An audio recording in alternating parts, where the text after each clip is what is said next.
Most people know the story of Deborah, the brave prophetess, the woman judge, the leader of Israel.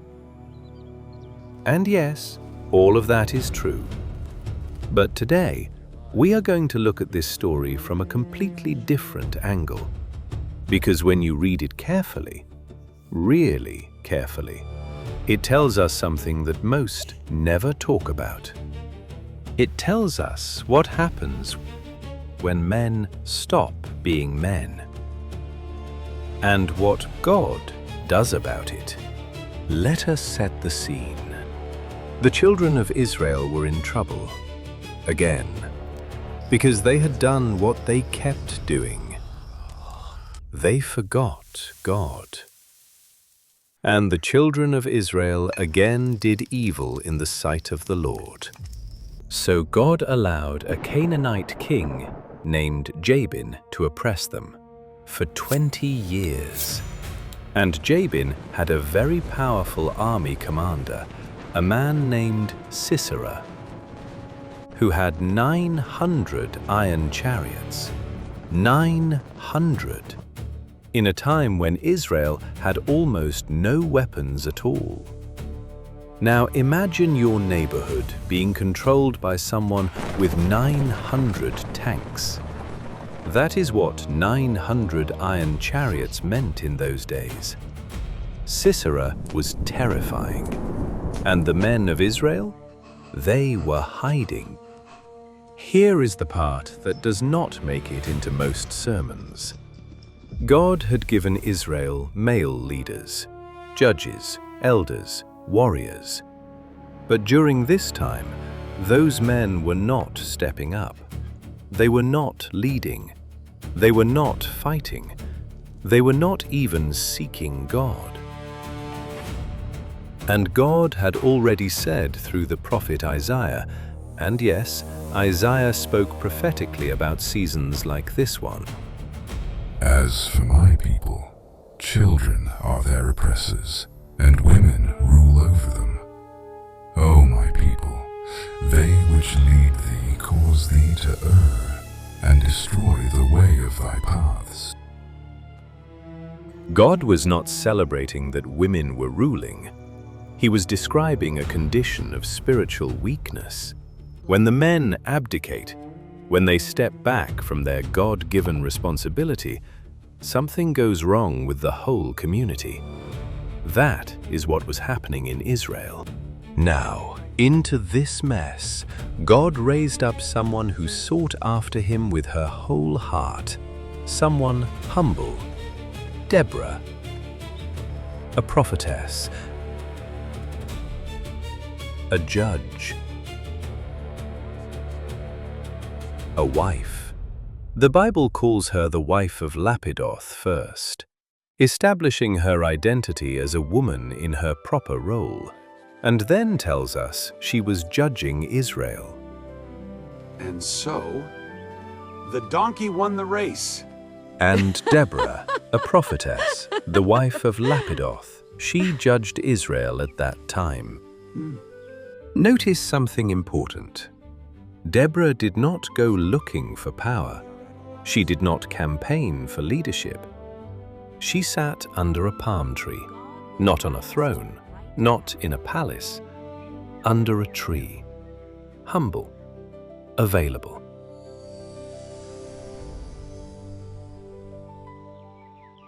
Now here is where it gets really interesting. God gave Deborah a word, a battle plan. He told her to tell a man named Barak, "Take 10,000 men, go to Mount Tabor, and I will deliver Sisera into your hand." God said, "Take 10,000 men, go to Mount Tabor. He will deliver Sisera into your hand." Clear instruction, divine strategy. All Barak had to do was go. And she sent and called Barak, the son of Abinoam, out of Kadesh Naphtali, and said unto him, Hath not the Lord God of Israel commanded, saying, Go and draw toward Mount Tabor, So what did Barak say? If thou wilt go with me, then I will go. But if thou wilt not go with me, then I will not go. Now, God had already spoken. The plan was clear. The victory was guaranteed. And Barak, the general, the military man, the one God called, said he would not go without a woman holding his hand. That tells you everything about the spiritual condition of the people in Israel at that time. And she said, I will surely go with thee. Notwithstanding the journey that thou takest shall not be for thine honor. For the Lord shall sell Sisera into the hand of a woman. Barak was not a bad man. He is actually listed in Hebrews chapter 11 as a man of faith. But in this moment, he was afraid, and his fear cost him something. Barak, the son of Abinoam, has gone up to Mount Tabor.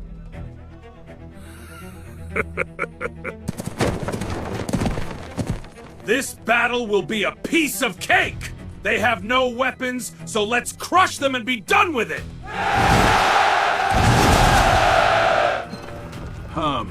Sisera and his army are going to fight. Oh, yes. I will see you much later. The battle happened exactly as God said it would. Deborah told Barak, Up! For this is the day in what the Lord had delivered Sisera into thine hand. Is not the Lord gone out before thee?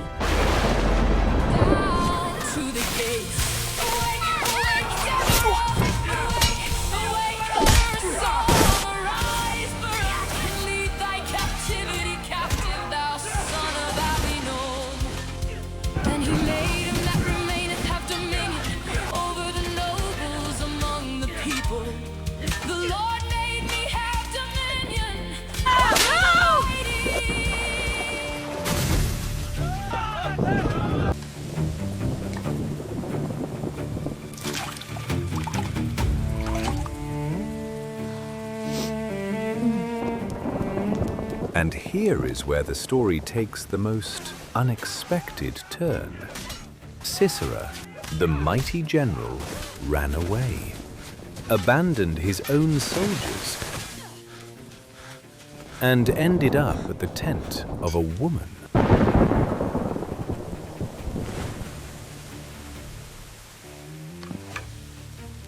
Turn in, my lord, turn in to me. Fear not. Her name was Jael. Fear not. And she was not on any battlefield. She was not carrying a sword. She was not leading an army. Give me, I pray thee, a little water to drink, for I am thirsty. She was home, doing what women do. Stand in the door of the tent. If anyone comes to inquire about a man here, say no, there is no one else here. Now notice, Jael was the wife of Heber the Kenite. The Kenites had a peace treaty with Jabin, Sisera's king, which means Sisera thought he was safe going to her tent. He thought she was on his side. Jael invited him in, gave him warm milk, covered him, and he fell fast asleep because he felt safe. He should not have felt safe.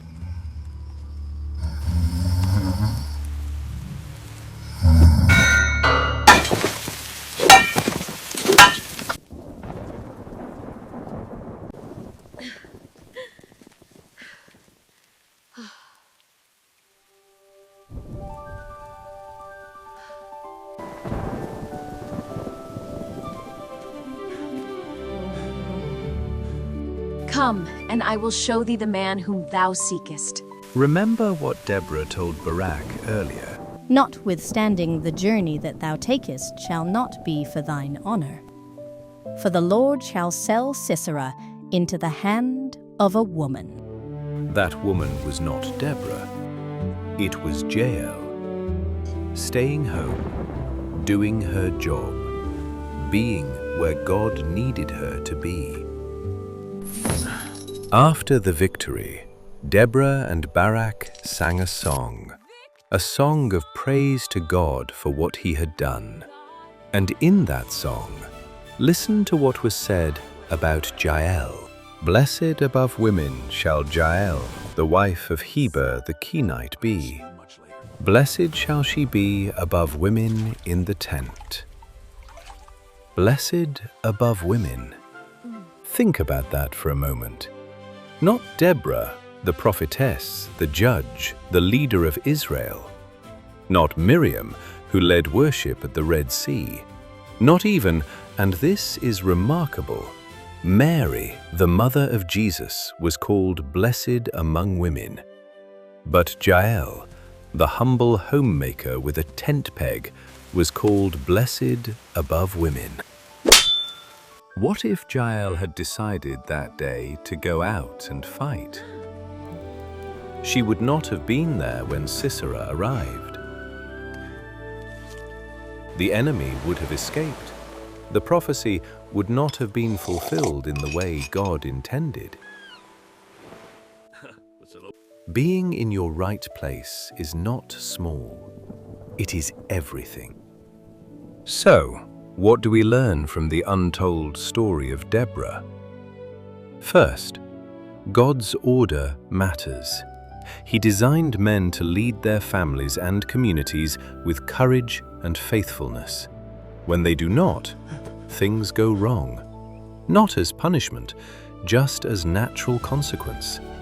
A family without a faithful leader is like a ship without a captain. It drifts. Second, and this is the one most people miss, the greatest honor in this story did not go to the most visible leader.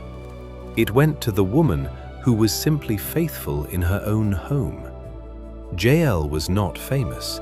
She was not leading an army. She was not on a stage. She was home. And God chose her to do something no army could do. You do not have to be the most visible person in the room to be the most important person in God's plan. You just have to be faithful where He put you. Thank you for watching. See you in the next video.